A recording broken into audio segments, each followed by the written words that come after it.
Hello. On today's edition of Tea Time with Dr. Sahar, I have a very special guest who's come all the way from Minnesota, Dr. Jessica Warzecka. Dr. Jess is actually one of my closest friends, and we met back in Naturopathic Medical School.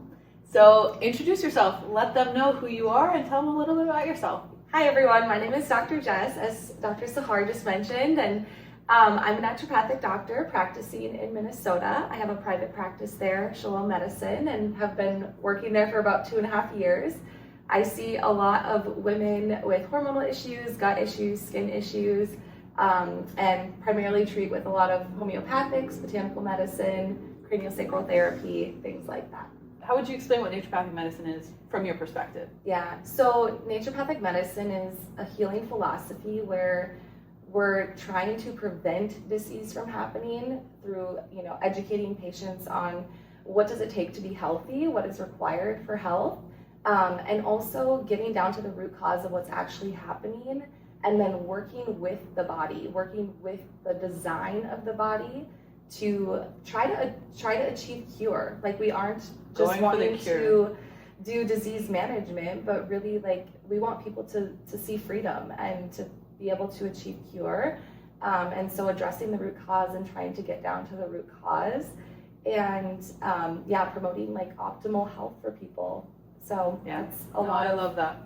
Something that's really important for people to understand, one of the basic tenets of naturopathic medicine is that we are harnessing the body's own regenerative ability to heal. Yeah. So we have her arm, right? If we just scratch her arm, even if I give her nothing else, that scratch is gonna heal. Yeah. You don't have to do anything. The body has an intelligent design to heal. Yeah. That works for a lot of other inflammatory conditions.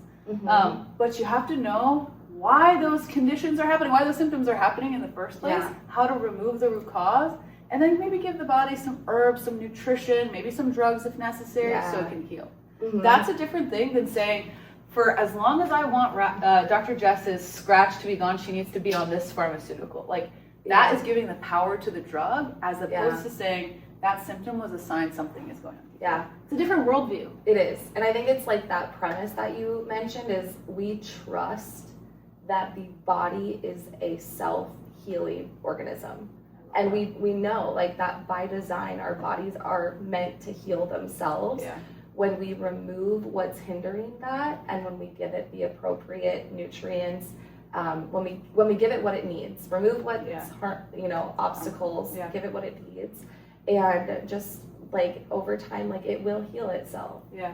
No, that's a really important premise, especially now in 2026, because this world that we live in is not the same cave ecosystem our ancestors might have lived in hundreds and hundreds of years ago. Right now we have toxins in the air, in the food, in the water, in our clothes, right? And it's not to scare people. It's really not. The concept is this exists, this reality of toxin exposure exists. So how do we create a body that can deal with that without accumulating all those toxins? Because guess what? If you let the body just deal with all these toxins, you will eventually experience some kind of disease. This is why chronic disease is so prevalent in this country. Yeah. So we live in a very sick, I don't want to say we live in a sick world, that's not what I'm trying to say, but there's a lot more increased toxin exposures. Yeah. So we need systems like naturopathic medicine that's hey, how do we lower those levels? Yeah. And also, just make better choices so we're not exposed to as many in the first place. So symptoms are an expression that there's something deeper happening within the body. Not only do we trust that the body is designed to heal itself when given what it needs, but we also trust that the body we're intelligently designed. This organism is so, even beyond our comprehension. Science is still trying to understand what's even going on in our bodies. But when symptoms happen, the body, we have so much so many compensatory mechanisms that the body puts into place to adapt and come back to homeostasis, or to equilibrium. Yeah. And so when there's symptoms that are showing up, that's a sign that there is something deeper happening within the body. And typically we don't like symptoms. They're uncomfortable, right? allergies, things like that. And so we just want to shut them off. It's there's a fire burning in here and the smoke alarm's going off, but let's just kill the alarm. Yeah. And so I think that, you know, when your like smoke alarm goes off and you just take out the batteries so it stops. and then the house burns down. Yeah. What are your thoughts on a lot of these biohacking and kind of new modernized natural medicines in a sense, but like alternative therapies? Yeah, I think in a sense, like it's almost similar to spiritual bypassing. It can be. Depends on how you're using it though, right? Like they're still tools. And so what do you mean by spiritual what do you mean? Like I get what you mean, but for our audience, what do you mean by spiritual bypass? Well, so like if you know, I don't know what, like just to call it one example. So like losing weight. You want to lose weight and you're not necessarily like it's a tool. GLP-1s are a tool, right? I'm not saying like they're bad, but like if you're just gonna put all your focus on like I'm just gonna take a GLP-1, but I'm not gonna learn how to. GLP-1s are like Ozempics, Mounjaros. You might have heard of. Yeah. Yes. If you haven't been living under a rock, you might have heard of these.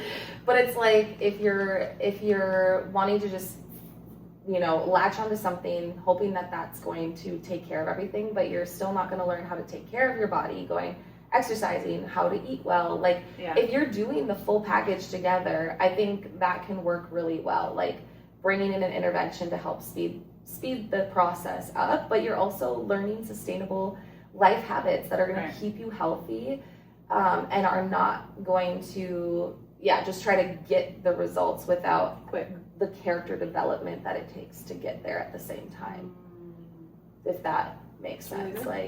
So I mean, a lot of the biohacks, they're fun, they're cool, they're trendy. People love, the cold plunges, the the red light. People just want to feel seen, and they want to know. What's the quote? It's like they have to know that you care before they care what you know. Right? They have to know like you really care about them. They have to know that you care before they care that you know. Yeah. That's good. Or care what you know. Care what you know.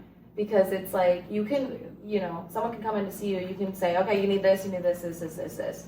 And they walk out and they're like, okay, that's what I need. But like that heart-to-heart connection, that I see you in your pain, I see what you're going through. Like there's been patients that have come to me and literally in the first office visit, like they walk away crying. Most people cry in the first visit. Why? Just a warning, because it's just like they're so overwhelmed coming in, and it's the first time. And you have a very therapeutic presence. So do you. Thank you. Yeah. We just both start crying. But it's like it's the first time. Like they don't even share these things necessarily with their spouse because their spouse is so